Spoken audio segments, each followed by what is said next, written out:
Depois de anos cobrindo a Fórmula 1, eu finalmente vim para cá, um lugarzinho chamado Maranello, onde até o banco da praça tem tema de Ferrari.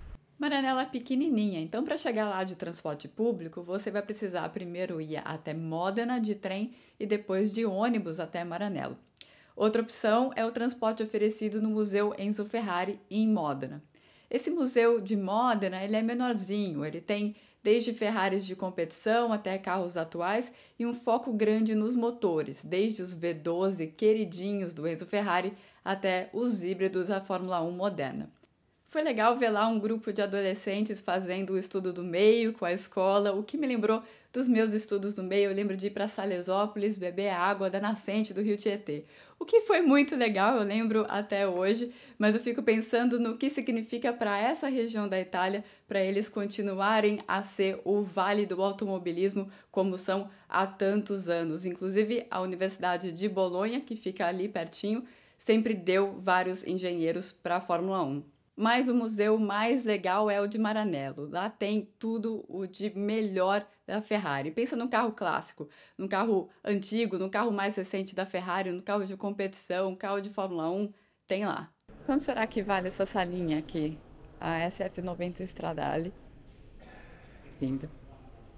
Aqui nós temos a LaFerrari. E aqui do lado a Ferrari Enzo. Tá bom? Quero mais alguma coisa? Mas o ponto alto para mim foi esse carro aqui. Todo mundo tem a sua Ferrari favorita e a minha é essa daqui. A F40. Eles fizeram outros carros mais chamativos que esse, mas eu acho que essa foi a primeira Ferrari que eu vi na vida. Eu não esqueço desse momento. A primeira vez que eu vi uma Ferrari era esse carro aqui e desde aquela época se tornou a minha Ferrari favorita. Qual é a de vocês, hein? Na parte da Fórmula 1 tem um monte de troféu, capacetes originais dos pilotos que foram campeões pela Ferrari. Tem sempre uma seleção de carros que vai mudando. Então, quando eu fui, tinha desde a Ferrari do Alboreto, lá do início dos anos 80, até a de 2019, com aquela pintura comemorativa dos 1000 GPs. Essa aqui é a fábrica da equipe de Fórmula 1 da Ferrari. Tem várias fábricas aqui, de carro de rua, do WEC, do Mundial de Endurance, várias operações da Ferrari, mas essa aqui é a da equipe da Fórmula 1. Eles não me deixaram filmar lá dentro, mas me chamou muita atenção. Eu já visitei várias outras fábricas da Fórmula 1, me chamou a atenção como é a única em que motor e chassi e carro são feitos fisicamente no mesmo prédio.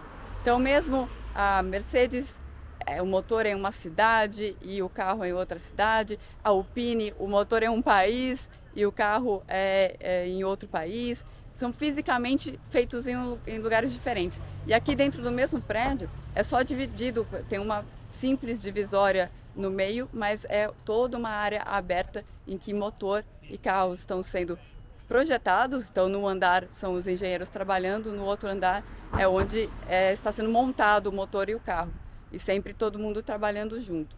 Muito interessante, essa parte da fábrica ela é toda mais recente. Tinha também um lugar em que eles fazem os pit stops, então é tudo certinho, como se fosse uma garagem normal, um galpão enorme, em que eles fazem os treinos de pit stop. Foram mais de 1.800 treinos de pit stop ao longo de todo o ano passado. E também aqui tem o novo simulador da equipe, o simulador que foi aberto em 2021, que é bastante famoso, um simulador bastante forte. A única coisa da operação de Fórmula 1 que não é aqui, você vai andando até o final da fábrica lá, chega na pista de Fiorano. Também é algo único da Ferrari, que você tem a fábrica do lado de uma pista em que dá para testar. Infelizmente, para a Ferrari, e eles usaram muito isso na época do Schumacher, se testava praticamente todos os dias por aqui. Hoje em dia é tudo muito limitado na Fórmula 1, tanto que você pode testar ao longo de uma temporada, mas eles usam absolutamente tudo o que eles podem usar dentro do regulamento, essa pista de Fiorano aqui. E a única coisa que não é aqui, que é realmente da operação de Fórmula 1, é o túnel de vento. O túnel de vento, ele ocupa um espaço enorme, ele é numa outra área ali, e também a parte de composites, a parte que realmente de fabricar as peças do carro da Fórmula 1, fabricar para lá, mas aqui que é tudo pensado e que é tudo montado. E é claro que nenhuma visita a Maranello está completa sem uma visita ao restaurante muito famoso, o restaurante Montana. Dá para ver atrás de mim o tanto de memorabilia que tem da Ferrari. A chefe Rosella tá nas mensagens que eu estou vendo aqui de um monte de piloto de várias épocas. Eu posso dizer que a comida é bastante boa. Eu fiz pela primeira vez na minha vida o menu completo na Itália, né? Entrada, primeiro prato que é a pasta, segundo prato que é a carne, e agora eu tô respirando fundo para ir para a sobremesa, mas vale muito a pena. O restaurante é da mesma família desde os anos 80 e mesmo antes disso já era frequentado pelos pilotos da Ferrari porque fica pertinho da pista de Fiorano. E antigamente o segundo andar era um hotel, então pilotos como Niki Lauda, Gilles Villeneuve, Clay Regazzoni costumavam dormir por lá. Mas quem colocou Montana no mapa mesmo foi o Schumacher, que vivia lá naquela pista de Fiorano na época em que os testes eram liberados na Fórmula 1.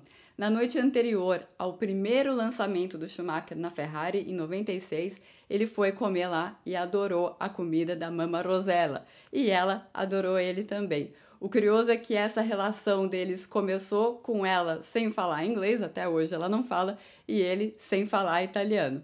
Eu tive a chance de bater um papo com a Rosella, com o restante da família que também trabalha por lá, e ela se emocionou lembrando quando o Schumacher dedicou uma pole position em Mônaco com ela lá para ela de surpresa.